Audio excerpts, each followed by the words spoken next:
ഇവർ വിവാഹിതരായ സീരിയലിന്റെ 50ാമത്തെ എപ്പിസോഡാണ്. അച്ഛന്റെ കൊലപാതകം ആസൂത്രണം ചെയ്തതിനു പിന്നിൽ ഒരു സ്ത്രീയാണ്. അതുമായി ബന്ധപ്പെട്ട് ചില അന്വേഷണം വേണം, അതിൽ ഞാനും കൂടാം എന്ന് പറയുമ്പോഴേക്കും നിർത്തടി എന്ന് പറഞ്ഞ് ദേഷ്യത്തിൽ അജയ് എണീറ്റിട്ട് പറയും, താൻ പറയുന്ന വഴി ഞാൻ അന്വേഷിക്കണം അല്ലേ? നീ എന്റെ മുകളിലിരിക്കുന്ന പോലീസ് ഓഫീസർ, റാങ്ക് മാത്രം കിട്ടിയില്ല, ADGP DGP ഹോം മിനിസ്റ്ററോ? ഭൂമി അറിയും ഞാൻ ആരാണെന്നല്ലേ? സർ, എന്റെ അച്ഛനാ കൊല ചെയ്യപ്പെട്ടത്. അതിന്റെ പേരില് എന്റെ അമ്മയാ ജയിലിൽ കിടക്കുന്നത്. അവരുടെ മകളാണ് ഞാൻ. ഈ കേസ് തെളിയിക്കാൻ ഈ ഭൂമി ഏതറ്റം വരെയും പോകും സർ. അജയ്ക്ക് ദേഷ്യം വരും. പോലീസ് സ്റ്റേഷന് പുറത്ത് കേസ് അന്വേഷണം ചായ അടിക്കലും ഉണ്ടപ്പൊരി ഉണ്ടാക്കലും അല്ല, ബുദ്ധി വേണം, ബുദ്ധി. ഭൂമിക്കും എന്നിട്ടെന്താ ബുദ്ധിമാനായ സർ ഇതുവരെ പ്രതിയെ കണ്ടെത്താത്തത്? അജയ്ക്ക് അത് ഏൽക്കൂട്ടോ. ഹോ, എനിക്ക് ഇഷ്ടമുള്ള ഞാൻ ചെയ്യും. ഭൂമി അറിയാം, എനിക്കത് മനസ്സിലായി. സാറിന് ഇഷ്ടമുള്ള ആരുമാണ് കൊലപാതകത്തിന് പിന്നിൽ? സാറിന് എന്തെങ്കിലും രഹസ്യ അജണ്ട ഉണ്ടാവും. അജയ്ക്ക് ദേഷ്യം വരും. എന്താടി നീ പറഞ്ഞത്? വാ ഇവിടെ എന്ന് പറഞ്ഞ് പിടിച്ചു വലിച്ച് പുറത്തേക്ക് കൊണ്ടുവന്ന് ഇടണേ. അപ്പോഴേക്കും വക്കീലിന്റെ കയ്യിലേക്ക് കേട്ടോ ഭൂമി വന്ന് വീഴുന്നത്. വക്കീൽ പിടിച്ചോണ്ട് നിലത്ത് വീണില്ല. ഇനി സ്റ്റേഷന്റെ പടി കടന്നു പോവരുത്, ആ കോഫി ഹൗസ് അടച്ചോളണം, ഇല്ലെങ്കിൽ ഞാനത് പൊളിച്ചു മാറ്റും. ഇത് പറയും നിൽക്കുമ്പോ അവിടെയുള്ള എല്ലാരും ഞെട്ടിപ്പോകും. ഭൂമി ആകെ സങ്കടത്തിൽ കരയുമ്പോ വക്കീലൊക്കെ എന്താ ഉണ്ടായത്? ഭൂമി അറിയും, അജയ് സാറിന് ഇത്രയും ദേഷ്യം വരാനുള്ള കാരണം എനിക്കറിയില്ല. ഞാൻ എന്റെ അമ്മയെ രക്ഷിക്കാനുള്ള കാര്യം പറഞ്ഞത്. സ്വർണ്ണക്കരണ്ടിയിൽ ജനിച്ചവർക്ക് ഞാൻ പറയുന്ന ഒന്നും മനസ്സിലാവില്ല. എന്റെ അച്ഛനെ കൊണ്ടുപോയി ഇനി അമ്മയെ കൂടി കൊണ്ടുപോയാ അമ്മയെ രക്ഷിച്ചെടുക്കാനുള്ള ഓട്ടത്തിലാ ഞാൻ എന്ന് പറഞ്ഞ് കരയുമ്പോ വക്കീലിനത് കണ്ടു നിൽക്കാൻ പറ്റണില്ല. എനിക്കറിയാം അജയ്, അവന്റെ ക്യാരക്ടർ ഒരുപാട് മാറി. അതിന്റെ കാരണവും എനിക്കറിയാം. പഠിക്കുമ്പോ അവനായിരുന്നു ഹീറോ. സുഹൃത്തുക്കളെ ഹെൽപ്പ് ചെയ്യാന്നുള്ള ചിന്ത മാത്രം. അവന്റെ ജീവിതം എനിക്ക് മനപ്പാടാ. അവന്റെ ദുരന്തങ്ങൾ എന്റെയും ദുരന്തങ്ങളാ. അതൊക്കെ കൊണ്ടാണ്. ഭൂമി അറിയും, സാരമില്ല സാർ, എനിക്ക് എന്റെ അമ്മയെ രക്ഷിച്ചേ മതിയാവൂ. വക്കീലറെ, ആ ഭൂമി സുപ്രീം കോടതിയിലെ ഒരു അഭിഭാഷകൻ ഇന്ന് ഹൈക്കോടതിയിൽ ഏതോ കേസിന് ആർഗ്യുമെന്റ് ആയിട്ട് വരുന്നുണ്ട്. ഇവിടെ ഉണ്ടാവുന്ന പറഞ്ഞത്. ഭൂമിയുടെ കേസിന്റെ കാര്യം ജൂനിയേഴ്സുമായിട്ട് ഞാൻ അങ്ങനെ അറിയിച്ചിട്ടുണ്ട്. നമുക്കൊന്ന് പോയി കണ്ടാലോ? ഭൂമി അറിയും, അല്ല സാർ, ഫീസൊക്കെ ചോദിക്കാം, അദ്ദേഹത്തിന്റെ ഒപ്പീനിയൻ കൂടി അറിയാലോ. ഭൂമി അറിയും, പോവാം, എങ്കിൽ ഞാൻ വിളിക്കാം എന്ന് പറഞ്ഞേ അജയുടെ അടുത്തേക്ക് പോവാണ് അയാള്. പിന്നീട് കാണിക്കുന്നത് പഴയ ഒരു ചെറിയ വീട് കേട്ടോ. ആ വീടിന്റെ മുറ്റം നൈറ്റ് ഒക്കെ ഇട്ട് അടിച്ചു കയറാണ് അഞ്ജന. അതിന് അടിച്ചു കയറാനൊന്നും വെച്ചല്ല. ഈ സമയം ഭവാനി ഉണ്ടാവും അലക്കലിന്റെ അടുത്ത് തുണി അലക്കുന്നത്. നാശം ഹോ എന്ന് പറഞ്ഞ ചൂലും വലിച്ചെറിഞ്ഞ് അവിടെ നിൽക്കുമ്പോ ഭവാനി അറിയും, ഡി എന്താടി നോക്കി നിൽക്കുന്നത്, മുറ്റടിച്ചു വരെ. അപ്പൊ അഞ്ജന പറയും, അമ്മയ്ക്ക് അറിഞ്ഞൂടെ ഈ നാശം പിടിച്ച പണി എനിക്ക് ഇഷ്ടമല്ലെന്ന്? ചെയ്യണ്ട, എന്തെങ്കിലും പണിക്ക് വയ്ക്കോ, വൈകുന്നേരം വല്ല കൂലിയായിട്ട് വന്നാ മതി, ഞാൻ ഈ വീട്ടു ജോലിയൊക്കെ ചെയ്തോളാം. അഞ്ജനയ്ക്കും, എന്ത് ജോലിക്ക്? അടുത്തൊരു കശുവണ്ടി ഫാക്ടറി ഉണ്ട്, അങ്ങോട്ട് ചെല്ല്. ഞാനോ? ഭവാനി അറിയും, അല്ലെങ്കിൽ പിന്നെ തൊഴിലുറപ്പിന് പോ. അഞ്ജന അറിയും, വൃത്തിയായിട്ട പണി, നിനക്ക് പറ്റിയൊരു പണിയുണ്ട്, വേക്കൻസിയാ, കളക്ടറേറ്റിലാ.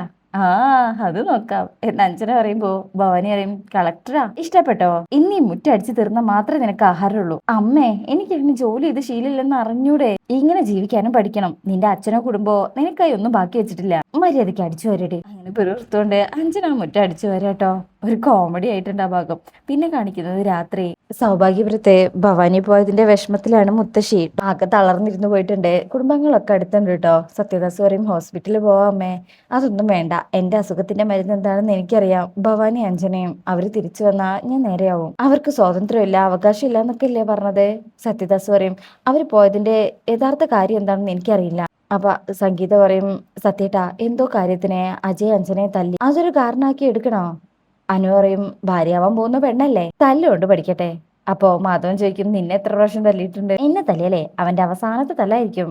അപ്പൊ മുത്തശ്ശി അറിയും, സത്യ, ഭവാനിയെ അഞ്ജനയെ സംരക്ഷിക്കാനുള്ള തീരുമാനം ഞാൻ എടുത്തു. അഞ്ജനയുടെ വിവാഹം, നീ അവരുടെ ശത്രുവാണെന്നൊക്കെ എനിക്കറിയാം മോനെ. എല്ലാത്തിനുള്ള പരിഹാരം ഇപ്പോഴും നമ്മൾ തുടങ്ങിയെടുത്ത് തന്നെ നിൽക്കുക. അപ്പോഴേക്കും അജയ് അങ്ങോട്ട് വരും. വന്നല്ലോ പോലീസ് ഓഫീസറെ, എന്റെ മരുമകളും പേരക്കുട്ടിയും വീട് വിട്ടു പോയി. അത് ഓഫീസർക്ക് അറിയാലോ അല്ലേ? അവരെ കണ്ടുപിടിക്കാൻ എന്തെങ്കിലും മാർഗം ഉണ്ടോ സാറേ? അജയ് പറയും, അന്വേഷിച്ചുകൊണ്ടിരിക്കാം മുത്തശ്ശി. എത്ര ദിവസം എടുക്കും? ഞാൻ മരിക്കുന്നതിന് മുന്നേ പറ്റുമോ? അതില് സംഗീത അമ്മേ എന്ന് വിളിക്കുമ്പോ മുത്തശ്ശി പറയും, നിനക്ക് പൊള്ളിയല്ലേ, എല്ലാവരും പരസ്പരം വേദനിക്കുന്നത് നല്ലതാ, അതെല്ലാരെയും വിഷമിപ്പിക്കുന്നുണ്ട്. അജയ് ഒന്നും പറയാതെ അവിടുന്ന് പോകും. പിന്നാലെ അനുപമയും പോവും. അജയ് പുറത്തു പോയി നിന്നിട്ട് അഞ്ജനയെ തല്ലിയതും ഭൂമിയെ ഇറക്കി വിട്ടതൊക്കെ ഇങ്ങനെ ആലോചിച്ച് നിൽക്കുമ്പോ അനുപമ അങ്ങോട്ട് വന്നിട്ട് ചോദിക്കും, അജയ്, നീ എന്ത് ചെയ്തിട്ടാ അവര് പോയത്? അജയ്ക്കും, സത്യത്തിൽ നീ ആരുടെ പക്ഷത്താ? അനുപമ പറയും, നിന്റെ പക്ഷത്ത്. ഞാൻ നിന്റെ കൂടെ പറപ്പല്ലേ? മുത്തശ്ശി അല്പം ഓവറാ, എല്ലാം നിന്റെ തലയിൽ വെക്കാം, അത് ഞാൻ സമ്മതിക്കില്ല. അജയ് പറയും, മുത്തശ്ശി എന്തുമാത്രം നമ്മളെ സ്നേഹിച്ചു, ഒരുപക്ഷെ അമ്മയെക്കാളും. അപ്പൊ ശകാരിക്കാനുള്ള അവകാശമുണ്ട്, അതിന് നീ കുറ്റമൊന്നും ചെയ്തില്ലല്ലോ. അജയ് പറയും, ഉണ്ടല്ലോ, അഞ്ജനയെ തല്ലി, അത് പാടില്ലായിരുന്നു. അതുപോലെ കഴിഞ്ഞ ദിവസം ഭൂമിയെ സ്റ്റേഷനിൽ നിന്ന് പിടിച്ച് പുറത്താക്കി. ചില സന്ദർഭങ്ങളിൽ ഞാൻ വയലന്റ് ആയി പോകുന്നുണ്ട്, അപ്പൊ സംഭവിക്കുന്ന ഇതൊക്കെ. അനുയ്ക്കും, അപ്പൊ ഈ ഭൂമി എന്ന് പറയുന്ന പെണ്ണിനെ ഇഷ്ടമാണപ്പോ? അജയ് പറയും, ഇഷ്ടപ്പെടാതിരിക്കാനുള്ള കാരണങ്ങളൊന്നും അവൾക്കില്ല, സുന്ദരിയാ. അജയ് പറയും, മനസ്സ് ആ അപ്പൊ എന്നെ പോലെ. അജയ് പറയും ഏതാണ്ട് ഒന്നു മുയലും മറ്റത് ഓന്തും. ആരോ ഓന്ത് എന്ന് നോക്കുമ്പോ അജയ് പറയും അതാരാന്ന് പറയണ്ട തന്നെ നിനക്കറിയാലോ. ആ എന്ന് പറഞ്ഞിട്ട് അനുപമ അവിടുന്ന് പോകും. അജയ് വീണ്ടും നിന്ന് ഇങ്ങനെ ആലോചിക്കുക. പിന്നെ പിറ്റേ ദിവസം ഭവാനി അമൃത്തേക്ക് വരുമ്പോ ഉണ്ടാവും അഞ്ജന ഫോണും നോക്കി ഇരുന്ന് ചിരിക്കുന്നേ. ഡി ഈ ചവറൊക്കെ എന്തിനു കൂട്ടി വെച്ചിരിക്കുക? ബ്രേക്ക്ഫാസ്റ്റിനോ? അതിൽ അഞ്ജന അമ്മേ. ഭവാനി പറയും ഞാൻ ചെയ്തോളാം, നീ ആ ബാക്കി തുണിയൊക്കെ കഴുകിയിടപ്പോ. എനിക്കൊന്നും പറ്റില്ല. ഭവാനി പറയും എന്നാ എന്റെ ഫോൺ എടുത്തേ ജോലിക്കാരെ വിളിക്കേ. ഏതാ നമ്പർ? ഭവാനി അറിയും നമ്പർ ഉണ്ടോന്ന് അറിയത്തില്ല. നമ്പർ ഇല്ലാത്ത ആളാരാ? നിന്റെ അച്ഛൻ. പോയി തുണി കഴുകൂടെ നിക്കടെ എന്ന് പറഞ്ഞേ ഫോൺ വാങ്ങിക്കുമ്പോ അത് താഴെ വീണു. അങ്ങനെ അത് അവിടെ എടുത്ത് വെച്ച് ഭവാനി അടിച്ചു വരും. അഞ്ജന തിരുമ്പ കേട്ടോ, മര്യാദയ്ക്കും തിരുമ്പാൻ പോലും അതിനെ അറിയില്ല. ദേഷ്യം പിടിച്ച് ഭവാനി ഇങ്ങനെ നോക്കിക്കൊണ്ട് കുത്തി കുത്തി തിരുമ്പുന്നുണ്ട്. പിന്നെ കാണിക്കുന്നത് സത്യദാസ് അജയോട് സംസാരിക്കണേ. അഞ്ജനയുടെ അമ്മയ്ക്ക് സെന്റിമെന്റ്സാ, എനിക്കും ഇപ്പൊ അവളുമായിട്ടുള്ള അറ്റാച്ച്മെന്റ് വലുതാ. അജയ് പറയും ഞാൻ അന്വേഷിക്കുന്നുണ്ട് അമ്മവാ. സത്യദാസ് പറയും എടാ ഇല്ലാന്നല്ല പറഞ്ഞത്, ഭവാനിയുടെ ക്യാരക്ടർ നമ്മൾ കരുതുന്നതിനേക്കാളും അപ്പുറത്താ. അവള് കാര്യങ്ങൾ ഏത് വഴിക്ക് ചിന്തിക്കുന്ന അറിയില്ല. എല്ലാം വന്നു ഭവിക്കുന്നത് എന്റെ പേരിലാ. അവൾക്ക് അവളുടേതായ കാരണങ്ങൾ ഉണ്ടാവും, പക്ഷെ എല്ലാം വൺ സൈഡാണ്. അവളുടെ ഭാഗം മാത്രം. തിരിച്ചൊന്നും പറഞ്ഞിട്ട് കാര്യമില്ല. നിനക്കറിയാവുന്ന കാര്യം തന്നെയാ ഞാൻ റിപ്പീറ്റ് ചെയ്യുന്നത്. അതായത് പഴയ കാര്യം. സത്യദാസിന്റെ അനിയനും ഭവാനിയും കൂടെ വന്ന് സത്യദാസിനോട് എന്തോ പറയുമ്പോ സത്യദാസ് പറയും ഇതിന്റെ ഒഫീഷ്യൽ വീടാണ്, ഇവിടെ നിൽക്കാൻ കൂടി പാടില്ല, പ്ലീസ് ഇറങ്ങ് എന്ന് പറഞ്ഞ് പുറത്തേക്കുള്ള വഴി കാണിക്കുമ്പോ പ്ലീസ് ഏട്ടാ ഇതല്ലെങ്കിൽ എന്റെ മുന്നിലെ ആത്മഹത്യ മാത്രമേ വഴിയുള്ളൂ എന്ന് പറഞ്ഞിട്ട് സാഗറും ഭവാനിയും കാല് പിടിച്ച് കരയുന്ന ചില ഭാഗം അതിങ്ങനെ സത്യദാസ് പറയണേ അജയോട് എനിക്ക് കുറച്ച് സാവകാശം വേണമായിരുന്നു, അവനെ രക്ഷിക്കാൻ ഉറപ്പായപ്പോഴാണ് അവനെ കാണാനായി ഞാൻ പുറപ്പെട്ടത്. അങ്ങനെ സത്യദാസ് അവിടെ ചെല്ലുമ്പോ ആ രാത്രിയിലെ ഭവാനിയുടെ കയ്യിൽ നിന്ന് എന്തോ തട്ടിത്തെറിപ്പിക്കാണ്. പിന്നീട് അകത്ത് നോക്കുമ്പോ സാഗർ ഉണ്ടാവും വിഷം കുടിച്ച് കയറിൽ കെട്ടി തൂങ്ങി മരിച്ചിരിക്കുന്നത്. ഭവാനി അതിനെ സത്യദാസിനോട് ദേഷ്യപ്പെടുന്നുണ്ട് കേട്ടോ. എന്നോടുള്ള ഭവാനിയുടെ പ്രതികാരം അവസാനിക്കില്ല, നാളെ പുതിയൊരു കാര്യവും വരിക, ഞാൻ അവരെ ഇവിടെ നിന്ന് ഇറക്കി വിട്ടുവെന്ന്. അജയ് പറയും എനിക്ക് മനസ്സിലാവുന്നുണ്ട് അമ്മാവ, അന്വേഷണം ഞാൻ സ്പീഡ് അപ്പ് ആക്കിക്കോളാം. ശരിയെന്ന് പറഞ്ഞ് സത്യദാസ് അടന്നു പോകും. ഈ സമയം അജയ് പോലീസ് ഓഫീസിലേക്ക് വിളിച്ചിട്ട് അന്വേഷണം ഒന്നുകൂടെ സ്പീഡപ്പ് ആക്കണം എന്നുള്ള ഉത്തരവ് കൊടുക്കാട്ടോ. അങ്ങനെ കോള് കട്ട് ചെയ്യും. പിന്നീട് കാണിക്കുന്നത് അഞ്ജന കഞ്ഞി കുടിക്കണേ, അതൊന്നും കുടിക്കാൻ തോന്നുന്നേയില്ല. ഭവാനി വന്ന് ആ ചമ്മന്തി ടേസ്റ്റ് ചെയ്യും നല്ല സന്തോഷത്തില്. അഞ്ജന പറയും എന്റെ അമ്മ ഈ കഞ്ഞി കുടിച്ച് ഞാൻ മടുത്തു. ഭവാനി പറയും ഇന്ന് ഇതെങ്കിലും ഉണ്ടല്ലോ, നാളെ ഇതും ഉണ്ടാവണമെന്നില്ല അമ്മ, ഇതൊന്നും എനിക്ക് വയറിന് പിടിക്കുന്നില്ല. ഭവാനി പറയും എല്ലാം അഡ്ജസ്റ്റ് ചെയ്യണം, നീയേ സൗഭാഗ്യപുരത്തെ രാജകുമാരിയല്ല, എന്തിനും തോഴി പോലും അല്ല, എന്തിനാ അവിടെ നിന്ന് ഇറങ്ങി പോന്നതേ. ഭവാനി പറയും ഇറന്ന് തിന്നുന്നതിനേക്കാളും നല്ലതാ ജോലി ചെയ്ത് തിന്നുന്നത്. ഇതുവരെ ആരെങ്കിലും അന്വേഷിച്ചോ? ബാധ്യത ഒഴിഞ്ഞു എന്ന് കരുതും, നിന്റെ വല്യച്ഛനാ പ്രധാനാണേ. അഞ്ജന പറയും ഇങ്ങനെ നമ്മൾ ഒളിഞ്ഞു നിന്നാ അജയ് ഭൂമിയെ കെട്ടും. ഭവാനി പറയും ഭൂമി അജയ് കെട്ടുക മാത്രല്ല നിന്നെ എന്നെയും കൊല്ലുകയും ചെയ്യും. അഞ്ജനയ്ക്കും അതെന്തിനെ? ഭവാനി പറയും അതൊന്നും നീ പറയണ്ട. അഞ്ജന താല്പര്യമില്ലാണ്ട് കഞ്ഞി പിടിച്ചോണ്ട് നിൽക്കുക. പിന്നീട് കാണുന്നത് ആ ഹൈക്കോടതി ജഡ്ജാട്ടോ ഏതോ കേസ് ഫയൽ ഇങ്ങനെ നോക്കിക്കൊണ്ട് നിൽക്കുക കേട്ടോ. അപ്പോഴാണ് ആ വക്കീലും ഭൂമിയും കൂടെ അങ്ങോട്ട് വരുന്നത്. അങ്ങനെ അവരകത്ത് വന്ന് അവിടെ ഇരുന്ന് സംസാരിക്കുക. ഇതാണ് ഭൂമിജ, കൊല ചെയ്യപ്പെട്ട അച്യുതന്റെ മകള്. കേസ് ഫയൽ ഇവിടെ എത്തിച്ചിരുന്നു.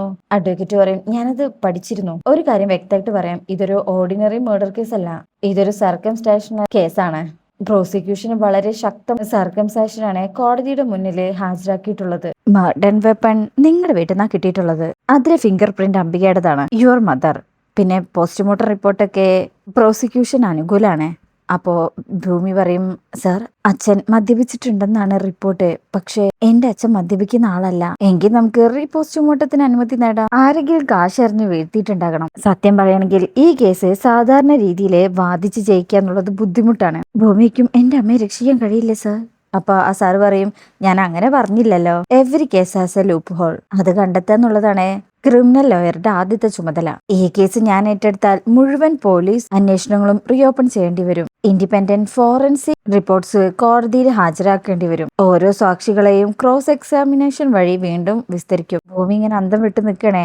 അപ്പോ വക്കീല് പറയും യു ക്യാൻ അണ്ടർസ്റ്റാൻഡ് എന്ന് മറ്റേ വക്കീലിന്റെ അടുത്ത് വെക്കുമ്പോ അയാള് അതേന്ന് പറയും. സാറിന്റെ പ്രൊഫഷണൽ ഫീ ഓൺലി 35 lakh. ഇത് കേൾക്കുമ്പോൾ ഭൂമി ഞെട്ടിപ്പോകും. അതുകൂടാതെ ഡൽഹിന്ന് ഓരോ ഹിയറിങ്ങിനും വരണം. Ticket charge, 5 star accommodation, forensic fee, അങ്ങനെ ഒരുപാട് ഫീസ് ഉണ്ട്. ഇതെല്ലാം നിങ്ങൾ വഹിക്കേണ്ടി വരും. You are paying for my experience. വക്കീലയ്ക്കും ഇതെല്ലാം അറേഞ്ച് ചെയ്താലേ ഈ കേസ് ജയിക്കുന്നുള്ളതിന് ഓഫ് കോഴ്സ് ബട്ട് ഓൺലി 90%. ആലോചിച്ച് തീരുമാനിക്കൂ. ഞാനിനി നെക്സ്റ്റ് ഫ്രൈഡേ ഇവിടെ വരും. ശരി എന്ന് പറഞ്ഞ് അവരവിടുന്ന് പോകുമ്പോൾ ഇയാൾ എന്തൊക്കെയോ ഇങ്ങനെ ആലോചിച്ച് നിൽക്കുന്നിടത്താട്ടോ ഈ ഭാഗം കഴിയുന്നത്. റിവ്യൂ ഇഷ്ടപ്പെട്ടാൽ ചാനൽ എല്ലാവരും ഒന്ന് ലൈക്ക് ചെയ്യുക, സബ്സ്ക്രൈബ് ചെയ്യുക, സപ്പോർട്ട് ചെയ്യുക. താങ്ക്